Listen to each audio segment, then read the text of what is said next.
어떤 일들이 있었을까요? 영상으로 떠나는 라떼뉴스 여행. 영상실로 오늘 안녕하세요. 아나운서 조진영. 아나운서 조혜진입니다.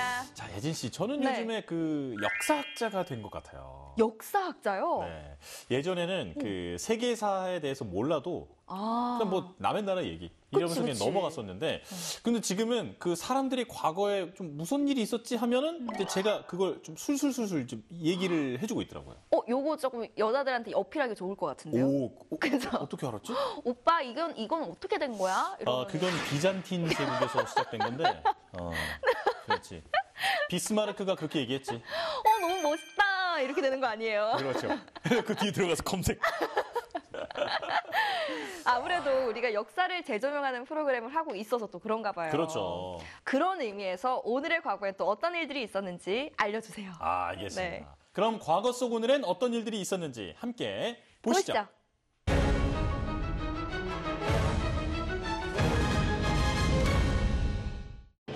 2000년 6월 20일 정부의 의학 분업 강행에 반대하는 의사들이 집단으로 폐업을 했습니다. 이 폐업은 전국 병원과 의원들 대부분이 문을 닫는 사상 초유의 의료 대란이었는데요.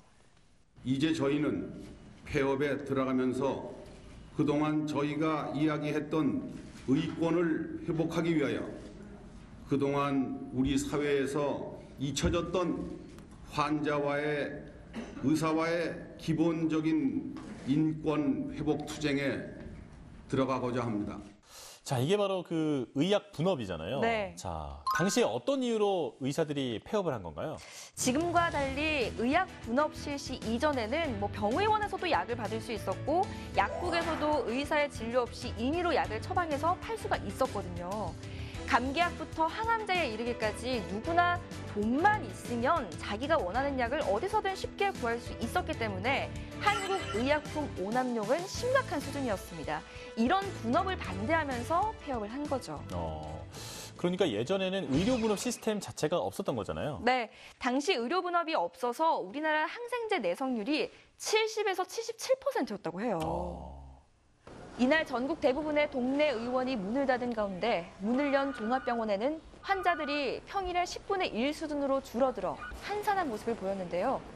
대신 보건소에 환자들이 몰려들어 북새통을 이뤘습니다.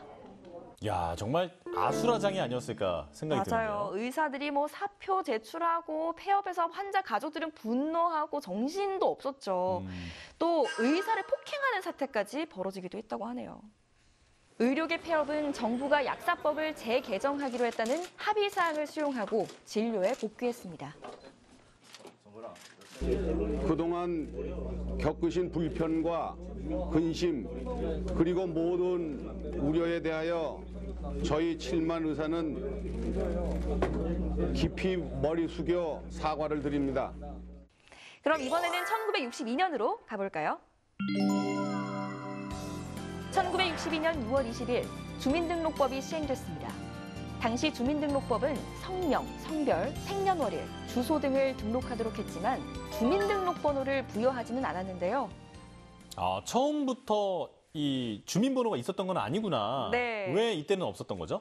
주민등록법은 시 또는 군의 주민으로 등록해서 주민의 거주관계를 파악하고 또 상시로 인구의 상황 파악과 행정사무를 편리하게 처리하려고 만든 법이었어요.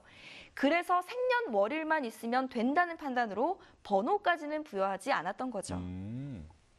하지만 북한의 공작원들이 박정희 전 대통령을 암살하려고 한 사건이 일어났습니다. 그리고 북한의 간첩이나 공작원을 식별하기 위해 1968년 11월 21일 전 국민에게 12자리의 번호를 부여한 게 주민번호의 시초였는데요. 이게 그 유명한 김신조 사건이잖아요. 네. 그렇죠. 네. 이 사건이 발생한 후에 주민번호의 중요성이 이제 제기가 됐나 보죠. 네. 현재는 도용 위험 등 문제로 주민번호의 실효성에 대해 이야기가 나오고 있는 상황인데요. 당시에는 식별하는 게 어려웠으니까 주민번호가 정말 중요하다고 판단을 했었던 거죠. 이후 1975년 미국의 사회보장번호 시스템을 참조해서 공식적으로 주민등록번호가 만들어졌습니다. 이번에는 1962년으로 가볼까요? 진혁 씨, 이 노래 아세요? 당연히 알죠. 우리 집에 매일 나 홀로 있었지. 목소리도 비슷한 것 같아요. 너무 좋아하는 노래입니다. 네. 자이언티의 양화대교. 맞아요. 지금부터 이 양화대교의 이야기를 들려드릴게요. 제2한강교로 불리는 양화대교. 1962년 6월 20일 양화대교가 착공했습니다. 제2한강교는 마포구 합정동에서 영등포구 당산동 사이를 횡단하게 되는데 그 길이가 1150m, 폭이 18m나 되며 현대적인 모습을 갖춘 이 다리는 2년 후에 완성될 것입니다. 그리고 1964년 연말 완공을 앞두고 신축 공사를 하고 있었는데요. 그런데 10월 14일 오후 2시경 공사 중 양평동 쪽 구간 일부가 주저앉는 사고가 발생했습니다. 혹시 사람이 다치진 않았나요? 집 두 채가 반파되는 상황이 발생했는데요. 하지만 인명피해는 없었어요. 양화대교는 1965년 1월 25일 폭 18m, 왕복 4차로로 개통됐습니다. 이후 교통량이 늘어났고 1979년 1월 9일 신교를 착공해서 1981년 12월 15일 4차로가 추가 개통됐습니다. 이렇게 만들어진 거구나. 그런데 이름이 왜 양화대교죠? 이 양화대교라는 명칭은요, 과거 이 다리 인근에 있었던 양화진이라는 나루터에서 유래됐다고 합니다. 지금 여기 가보면 공영 주차장이 있거든요. 아, 그래요? 네. 이 밖에도 6월 20일에 있던 역사를 살펴보면요. 1963년 태풍 셀리가 한반도 남부 지역을 강타했습니다. 이 태풍은 시속 18km의 속도로 한반도에 접근하면서 남부 지방에 폭우를 쏟았고 86명이 숨지고 5만여 명의 이재민이 발생하기도 했습니다. 그런가 하면 1973년에는 중앙선 전철이 개통했는데요. 이때부터 이제 본격적인 전기 기관차가 운영되기 시작한 거죠? 네. 중앙선은 청량리와 제천 구간 전철화 완료로 운행을 개시했는데요. 이 전철은 여객보다 화물 운송을 중요하게 취급했습니다. 강한 견인력을 가지고 있는 전기기관차를 투입시키기 위한 것이기도 했고요.